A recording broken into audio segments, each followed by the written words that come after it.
Redick here. We're also going to be joined by Ryan Clark, Booger McFarland a little bit later on. So don't worry, the defense is well represented, you guys. Did I miss the wave sweat? Oh, there it is. Oh, okay. Thank you. You're on mute, but we read your lips. You said, Boogie, there's the wave.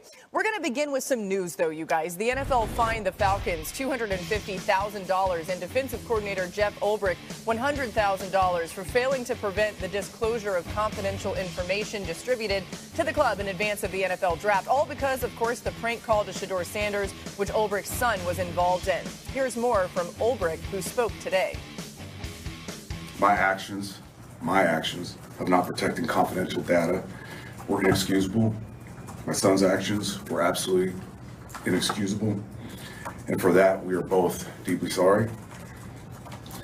The NFL has taken action, and I fully respect the punishment. It's hard because those people should be celebrated in these moments, and they probably weren't as much as they should have been.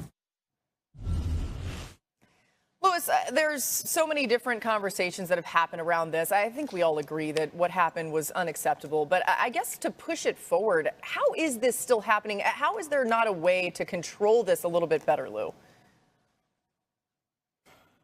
Yeah, Laura, I mean, I don't really know if there is a way. Well, one of the ways in which you can control this kind of thing in Jeff's specific case is for him to be more careful as far as who has access to his own personal computer.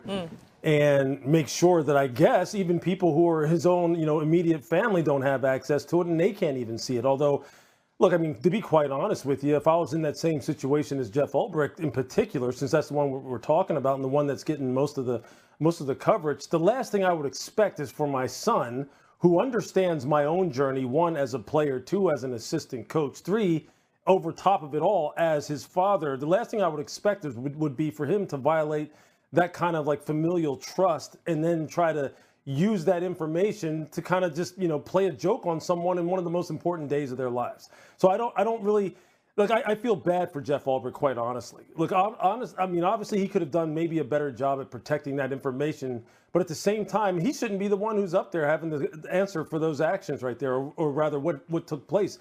His son at 21 years old should be up there having the answer for that, because those are the kind of things that I think as a family, as a father with a son, you would trust that he would understand that this is something that is to be respected, not something that is to be trivialized or diminished in any kind of way for the sake of you, like, having some fun and trying to, like, play a prank on someone. It really is out of line, out of touch. I think overall, I mean, obviously the NFL probably is now, and teams in particular now are going to really, really safeguard these numbers, these individual numbers of the potential prospects, and only have very few have access to it, like namely an owner, a head coach, and the general manager, and that's about it. Because otherwise, I mean, these are the kind of things that you run the risk of happening, and they're just unacceptable. They really are. We also found out today that Abdul Carter was another victim of a prank call. So, again, Louis, very well said there. Just got to clean that up. Can't happen.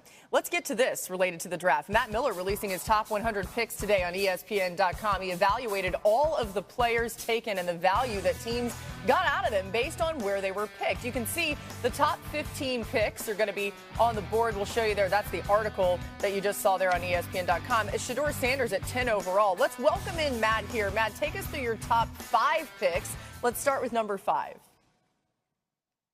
Yeah, number 5, one of my favorite players in the entire draft was Jalen Walker, the linebacker from Georgia who lands with the Atlanta Falcons. I actually had him as my number 5 overall player. So to get him at 15, it was a great value in terms of where he was ranked versus where he was picked. It's also a great scheme fit. This is a team that was desperate for pass rushers. They needed more speed on defense. Getting Jalen Walker, who's ready to go right away as an off-ball linebacker and as an edge rusher, really is going to bolster this defense that went heavy on the edge and at safety in this draft. Let's just stay in the SEC because there's a lot of those guys in this article. Jahad Campbell going number 31 overall to the Philadelphia Eagles. The rich get richer. We just saw Zach Bond have an all-pro breakout year with the Eagles in a role that is very similar to what Campbell can do. He could play off ball. He could play out in the slot as a rusher. He could play as a blitzer. He's a spy going against mobile quarterbacks. As long as he's healthy, he's someone that could be very, very special. We got to get Ashton Jeanty in here. The number 3 overall player on my board and the final blue chip player on my board after Abdul Carter and Travis Hunter. He is going to be the focal point of the Las Vegas Raiders offense under Chip Kelly, who wants to run the rock between the tackles. If you play fantasy football, dynasty football, Ashton Jeanty 1-1 this year's draft if you're adding rookies. Number 2, Will Johnson. He was my number 7 overall player. Somehow falls to number 47 because of the injury questions and concerns. I've heard the audio from the Cardinals room where they said, how the heck is this guy still on the board? I was wondering the exact same thing. As long as he's healthy, he could be a star in the NFL. Someone very similar to Trevon Diggs. He's great in zone coverage, and he's a playmaker. Last year, 2 picks. He took both back for pick sixes and touchdowns. And my final guy, if you've watched our draft coverage this year, you know my guy's Luther Burden III from Missouri. I had him as a top 15 player. He fell to the Chicago Bears. This is one of those I'm betting that the NFL was wrong and I was right on. Burden can be a factor in the Chicago offense. He'll start as a slot receiver. He was the best of any receiver in this class in terms of yards after catch ability, the way he sees the field, and his speed. At 206 pounds, he can run around you, he can run through you, and he is paired with a great offensive mind in Ben Johnson. Oh, I love it. We'll dive into that just a little bit more. We welcome Ryan Clark to the show. What's up, RC? Glad to have you now. And I'll start with you, Ryan. The biggest difference you think that Ben Johnson will make on this offense now, they've solidified the O-line in a lot of good ways ahead of Caleb Williams, and also given him so many options on that offense weapon-wise.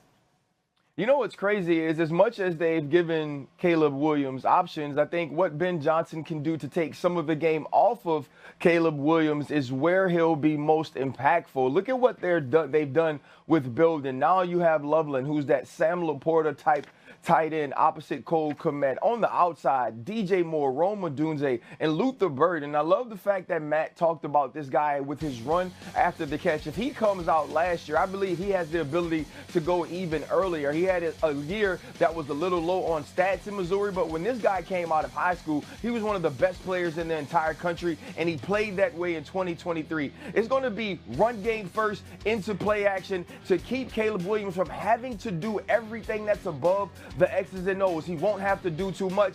The big thing is about protecting him first and allowing Caleb Williams to play on time. And when you have these types of players on the outside, that allows you to do that. Yeah, I think, look, with Ben Johnson now, with the kind of weaponry that he has at his disposal to really, allow, Caleb Williams to use, I think really it comes down to play design and then play sequencing. And I think that's where really you're going to see Caleb Williams really benefit, because look, there was many times last year under Shane Waldron that you wind up like watching the tape and going, look, these wide receivers don't have very good spacing. I don't understand why that play call on second down followed the play call that they had on first down. That's Ben Johnson's specialty. And look, RC talked about the fact that, they want to protect Caleb Williams first and foremost. Well, how do you protect him?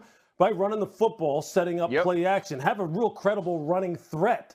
Right, so they rebuilt the interior 3 of their offensive line. That should be able to get some movement at the point of attack. I said earlier today, Nick Chubb needs to go ahead right now and be beating down the door of the Chicago Bears and saying, hey, look, I want to run behind this offensive line. I want to be a part of this. And Caleb Williams should be going, yeah, Nick, come play for us. Because think about this.